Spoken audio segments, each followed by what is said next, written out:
Hello everyone, welcome back to my channel. তোমরা সবাই কেমন আছো? আশা করি খুব ভালো আছো, আর আমরাও খুব ভালো আছি। তো সকাল সকাল সব কাজ হয়ে গেছে, এখন বাকি আছে রান্না করা।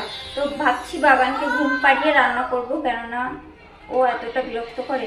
তো ভাবছি যে যেগুলো রান্না করব সেগুলো রেডি করে নিই, তারপরে ওকে স্নান দান করিয়ে ঘুম পাড়িয়ে তারপরে রান্না করবো। কেননা এখন 10টা বেজে গেছে, আর এখন ওকে যদি স্নান না করে ঘুম পাড়াই ও বেশি সময় ঘুমাবে না, তো আমার কাজের প্রবলেম হবে। সেই কারণে ওকে আগে ঘুম পাড়িয়ে তারপরে আমি রান্না করব। তো আজকে কি রান্না করতে চলেছি সেটাও তোমাদের দেখাবো, অবশ্যই তোমাদের সঙ্গে শেয়ার করব।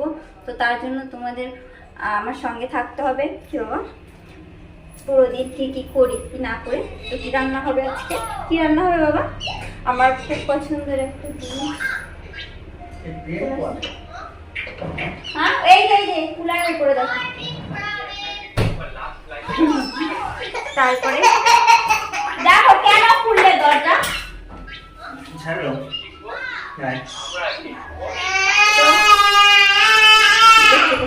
ঠিক আছে, পরে মানে তোমাদের দেখাচ্ছি। তারা সেটাকে সামনে এনে পরে আবার কথা বলছি। ছেলেকে ঘুম পাড়িয়ে চলে এলাম রান্নাঘরে রান্না করতে। তো এখন ডিপ ফ্রিজ থেকে বার করে নিলাম চিংড়ি মাছগুলো, আর পটলগুলো বার করে নেব। তো আজকে কি বানাবো জানো? পটল চিংড়ি। আর এই দেখো চিংড়ি মাছগুলো ডিপ ফ্রিজে রাখা ছিল, আর দেখেছো কত সুন্দর, সাইজটাও খুব ভালো, আর এত টেস্ট ছিল চিংড়ি মাছগুলো কি বলবো। বড় সাইজের চিংড়ির থেকে এই সাইজের চিংড়িগুলো একটু বেশি টেস্টি হয়। বড় সাইজের চিংড়িগুলো শুধু দেখতেই বড় আর দামটাই বেশি, তাছাড়া কোনো টেস্ট থাকে না ওর মধ্যে। আমার তো ভালো লাগে না, কিন্তু চিংড়ি মাছ খেতে আমার খুব ভালো লাগে। এই দেখো আলু আর পটল নিয়ে নিয়েছি, এবার আমি পটলগুলো কাটছি। আর পটলগুলো না একটু লাল লাল হয়ে গেছিলো, তো কোনো ব্যাপার না, পটল চিংড়ি খেতে ইচ্ছে করছে, বানাতেই হবে। আর আমার খুব ভালো লাগে পটল চিংড়ি, মানে চিংড়ি মাছের যে কোনো রেসিপি আমার খুব ভালো লাগে। আর মাছের মধ্যে সবথেকে প্রিয় মাছ হচ্ছে আমার চিংড়ি মাছ। আর আমার বোন না চিংড়ি মাছ খেতেই চায় না, ও চিংড়ি মাছের কথা শুনলেই কেন জানি না রেগে যায়। ছোটোবেলা আমি ওকে ভয় দেখিয়েছিলাম যে চিংড়ি মাছ জলের পোকা, যেই কারণে ও খুব ভয় পায়। তো যাই হোক, এই দেখো আমার আলু আর পটলগুলো কাটা হয়ে গেছে। আর এবার আমি এই দেখো মাছগুলো ভেজে নিয়েছি, আর এই যে আলু আর পটলগুলো লাল লাল করে ভেজে নিয়েছি। আর এই যে আমার তরকারি রেডি হয়ে গেছে।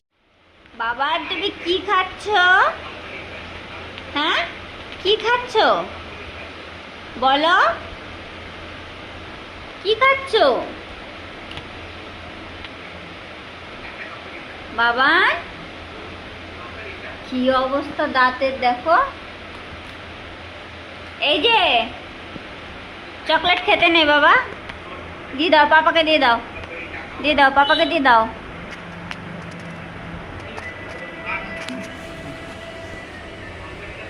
কি করেছে, আর খায় না, দিয়ে দাও। কোথায়? আর খেতে নেই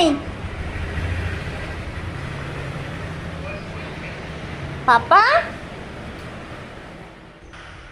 দুপুরে আর তেমন কিছু শেয়ার করিনি তোমাদের সঙ্গে। দুপুরে খাওয়া দাওয়া করেছিলাম, আর পটল চিংড়ি দিয়ে খেয়েছি। তোমরা সবাই জানো কি রান্না হয়েছিল সকালে। আর এই দেখো রাত্রেবেলায় রান্না করতে চলে এসেছি, আর আমার বাবানও চলে এসছে আমাকে হেল্প করতে। আর আলুর পরোটাগুলো বেলতে আমার বাবান আমাকে হেল্প করছে। দেখেছো কত সুন্দর বেলছে, তাই না? ও খুব কাজে পটু, ওকে যে কাজই বলি না কেন ও খুব সুন্দরভাবে করে দেয়। আর চকলেট খেয়ে পুরো গায়ে লাগিয়ে দিয়েছিল, তারপরে আমি ওর ড্রেসটা চেঞ্জ করে দিয়েছিলাম, আর তারপরে চলে এসেছে রান্নাঘরে আমার কাছে।